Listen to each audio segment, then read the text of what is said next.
کہ اس وطن عزیز پاکستان سے وفا کرنا، اس ملک کے ساتھ وفا کرنا، یہ ہمارے بزرگوں نے بنایا ہوا ہے اور اس ملک کی بنیادوں میں 10 لاکھ شہیدوں کا خون ہے، اور اس ملک میں اتنی دیر تک امن نہیں آ سکتا، اتنی دیر تک چین نہیں آ سکتا جب تک نظام رسول نہیں آتا ہے۔ اس لیے کہ اس وقت ہم نے اللہ سے وعدہ کیا تھا۔ اصغر صدائی کو میں ملا ہوں خود، جس نے یہ نعرہ ایجاد کیا تھا۔ وہ پڑھ رہا تھا کالج میں، ایک ہندو لڑکے نے کہا پاکستان کا مطلب کیا؟ اس کی زبان سے بے ساختہ نکلا لا الہ الا اللہ۔ پھر یہ ہندوستان کے طول و عرض میں اہل ایمان کا نعرہ بن گیا، سب یہی نعرہ مارتے تھے پاکستان کا مطلب کیا؟ لا الہ الا اللہ۔ یہ ہم نے اللہ سے عہد کیا تھا کہ یہاں لا الہ الا اللہ کا نفاذ ہوگا، اور آگے نعرہ کی تکمیل یوں تھی کہ پاکستان کا مطلب کیا؟ لا الہ الا اللہ۔ قانون شہادت کیا ہوگا؟ محمد رسول اللہ۔ آج ہم نے غداری کیا اس نعرے سے، یہاں لا الہ الا اللہ کا نفاذ نہیں ہے، یہاں ہم امریکہ کو خدا مان کے بیٹھے ہوئے ہیں، ان کے آگے ہاتھ جوڑتے ہیں، واشنگٹن کو اپنا قبلہ کعبہ بنایا ہوا ہے، اور اس کے نتیجے کے اندر ہم رسوا ہو رہے ہیں اور ہمیں مزید کار مذلت میں گرایا جا رہا ہے۔ جو کچھ بھی ہو رہا ہے یہ آپ کے سامنے ہے۔ حکمرانوں کی بات چھوڑو تو وہ اس قابل ہی نہیں ہے کہ ان کا ذکر بھی کیا جائے، وہ جس گراوٹ میں چلے گئے ہیں۔ اللہ کی بارگاہ میں یہ دعا کرو کہ اللہ ہمیں کوئی غیرت مند، کوئی صالح حضرت عمر بن عبدالعزیز کا کوئی جانشین عطا فرما دے۔ اور یہ ہمارا قصور ہے، میں حکمرانوں کو گالی دینے کی بجائے میں کہتا ہوں ہم اپنا محاسبہ کریں۔ کسی نے حجاج بن یوسف سے کہا تھا کہ تو نے حضرت عمر کا دور خلافت دیکھا ہوا ہے، ان جیسا انداز حکمرانی کیوں اختیار نہیں کرتا؟ تو اس نے 2 لفظی جواب دیا، تبازروا اتعمر لکم، کہا تم ابو ذر بن جاؤ میں عمر بن جاتا ہوں۔ اگر ہم ٹھیک نہیں ہوں گے تو پھر اوپر رحمتوں کے سائے نہیں ہوں گے، اور ہم کیا ہیں؟ ہم پتہ نہیں ہماری عقل کہاں چلی جاتی ہے۔ یہ جب الیکشن آتا ہے ڈگ ڈگی بجاتے ہیں، قوم پھر نعرے مارتی پھرتی ہے۔ میں نے کہا یار ہم اتنے گئے گزرے ہیں، ان کمینہ صفت لوگوں کے نعرے لگائیں، یہ ہوتے کون ہیں کہ ہم ان کے نعرے لگائیں؟ آج کے اس کانفرنس میں ہم نے فیصلہ کر کے جانا ہے کہ آج کے بعد جب بھی نعرہ لگائیں گے سونے محمد کا نعرہ لگائیں گے، نعرے اپنے رسول کے لگائیں گے۔ یہ ہوتے کون ہیں؟ یہ ملک کو لوٹنے والے، یہ خائن، یہ بدکار، یہ لائق ہے کہ ہم ان کے نعرے لگائیں؟ قوم کی آنکھیں نہیں ہیں، کان نہیں ہیں؟ اللہ فرماتا علم نجعل لہ عینین ولسانا وشفتین وہدیناہ النجدین۔ ہم نے ایک نہیں 2 آنکھیں دی ہیں، ایک کان نہیں 2 کان دیے ہیں۔ کھول کے رکھو کان اور آنکھیں کھول کے رکھو اور تم دیکھو کون کہاں کھڑا ہے۔ ہم کہتے ہیں جی وہ نہیں تو چلو یہ صحیح، اس میں تھوڑے عیب ہیں، ہم کیوں چھوٹے بھی عیب کو اپنائیں؟ وہ بھی کل بڑا بن جاتا ہے، جس نے ملک کی ایک پائی بھی لوٹی ہے، جس نے ملک کا جو ہے وہ ایک جو ہے چھوٹے سے معاملے میں بھی غداری کی ہے، جس نے مداحنت کی ہے، جو امریکہ کے سامنے کبھی ایک بار بھی گھٹنے ٹیک چکا ہے، ہمارا اس سے کوئی تعلق نہیں۔ غلام خواجہ گیتی پناہم کہ در دینش ملوکیت حرام از۔ اقبال کہتا ہے میں تو اس آقا کا غلام ہوں کہ جو بادشاہوں کو الٹ کے رکھ دیتا ہے، ہم بادشاہوں کو نہیں مانتے، ہم محمد عربی کے نظام کے دعوے دار۔ میں نے سیالکوٹ میں کچھ باتیں کی تو کئی لوگ پریشان ہو گئے، پتہ نہیں اس نے الیکشن لڑنا ہے۔ میں نے کہا میں نے ممبری کیا کرنی ہے؟ اللہ نے مجھے رسول اللہ کا ممبر عطا کیا، میں اس کو کیا سمجھتا ہوں؟ ہم اس کی پرواہ بھی نہیں کرتے۔ لیکن یہ بھی آپ کو بتاؤ ہم غیر سیاسی بھی نہیں ہیں۔ ادارت المصطفیٰ نے کبھی یہ نعرہ لگایا کہ ہم غیر سیاسی ہیں؟ ہم غیر سیاسی نہیں ہیں، ہم پورے سیاسی ہیں۔ کانت بنو اسرائیل یسوسونا ہم الانبیاء، بنی اسرائیل کے نبی ان کو سیاست سکھایا کرتے تھے۔ ہم بے خبر نہیں ہیں، ہم جو ہے ان حالات سے بے خبر، ہم کھلی آنکھوں سے دیکھ رہے ہیں، اور ہم جانتے ہیں کہ اس ملک کا خیر خواہ کون ہے، اس ملک کا دشمن کون ہے۔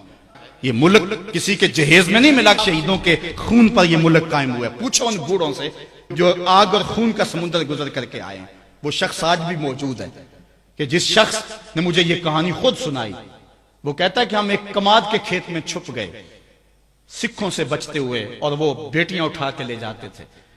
تو ایک بچہ تھا، کھیت کے اندر گرمی کی وجہ سے وہ روتا تھا، اور باہر سکھ تھے گزر رہے تھے، تو سارے اس کی ماں کی طرف گھور گھور کے دیکھنے لگے کہ یہ بچہ ہمیں پکڑوا دے گا۔ تو ماں نے اپنے ہاتھوں سے اس بچے کا گلا دبا دیا۔ پاکستان یوں ہی نہیں بنا ہے، ماؤں کی گود سے بچے چھینے گئے اور کرپام کی نوک پہ چڑھائے گئے، اور پھر ان بچوں کو پٹک کے زمین پہ مارا گیا، ان کے پیٹ پھٹے، انتڑیاں پھیل گئیں۔ ماں نے کیا کہا؟ پاکستان کا مطلب کیا؟ لا الہ الا اللہ۔ آج وہ ماں نہیں پوچھے گی تم کو، آج وہ بچہ قیامت میں ان حکمرانوں کا گریبان نہیں کھینچے گا۔ وہ عورتیں جنہوں نے کنویں میں چھلانگے لگا لگا کے اپنی آبرو بچائی تھی، اور وہ عورتیں جن کی چھاتیاں کاٹ دی گئی تھی، اور وہ عورتیں جن کے بھائیوں کے سامنے ان کی آبرو ریزی کی گئی تھی، اور وہ بھائی جن کے ہاتھ باندھ دیے گئے ان کے سامنے ان کی جو ہے وہ بہن کی آبرو ریزی کی گئی تھی، آج کیا حکمران سمجھتے یہ قوم بدھو ہے؟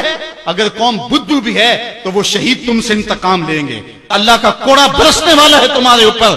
یہ ملک حضور کے نام پہ حاصل کیا گیا تھا، حضور کے لا الہ الا اللہ پہ حاصل کیا گیا تھا۔ اس ملک کے اندر جو ہے وہ ہم لا الہ الا اللہ کا نفاذ کریں گے۔ دعا کرو اللہ میرے وطن کی خیر فرمائے۔ ہم امیدوں کے چراغ کو بجھنے نہیں دیتے، پاکستان مٹنے کے لیے نہیں۔ میں نے اس دن سیالکوٹ بھی کہا تھا کہ لوگوں نے تو بیرون ملک بنگلے خرید رکھے ہیں اور سویس بینکوں میں انہوں نے کروڑوں اربوں ڈالر جمع کروائے ہیں، وہ پاکستان کے مستقبل سے مطمئن نہیں ہیں۔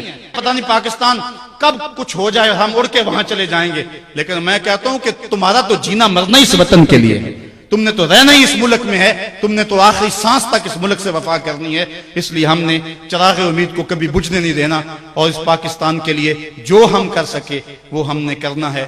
ہمارے لیے سب سے پہلا کام اب کرنے کا کیا ہے؟ ہمارے لیے پہلا کام یہ ہے کہ ہم اللہ کے حضور توبہ کریں۔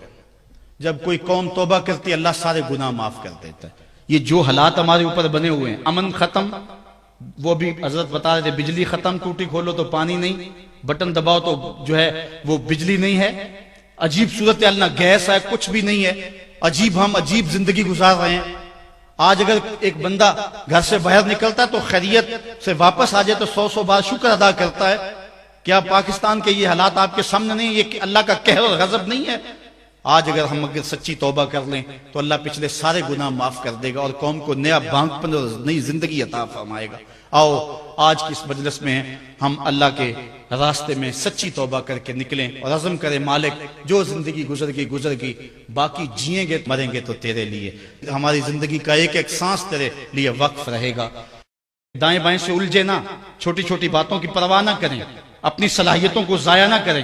تمہاری جوانیاں، تمہارے بڑھاپے، تمہارا علم، تمہاری صلاحیتیں، تمہارے شب و روز کسی اور کام کے لیے، تم نے نبی کے دین کا جھنڈا اٹھا کے چلنا ہے۔ یہ پیری مریدی کی تحریک بھی نہیں ہے، یہ دعوت المصطفیٰ، اگرچہ لوگ ہمارے ساتھ وابستہ ہیں لیکن ہمارا مقصد یہ نہیں ہے۔ میری زندگی کا مقصد تیرے دین کی سرفرازی، میں اسی لیے مسلمان، میں اسی لیے نمازی۔ میرے ساتھ تعلق رکھنے والوں، محبت کا ربط اور رشتہ رکھنے والوں، اپنی منزل کو سمجھو اور آگے بڑھتے چلے جاؤ، اور راستے میں آنے والی ٹھوکروں سے جو ہے وہ گریز کر کے گزر جاؤ، مت اپنے وقت کو ضائع کرو۔ ہمارے پاس بڑا تھوڑا وقت ہے، میں کہتا ہوں ہمارے پاس تو محبت کرنے کے لیے وقت نہیں ہے، نفرت کے لیے وقت کہاں سے نکالیں؟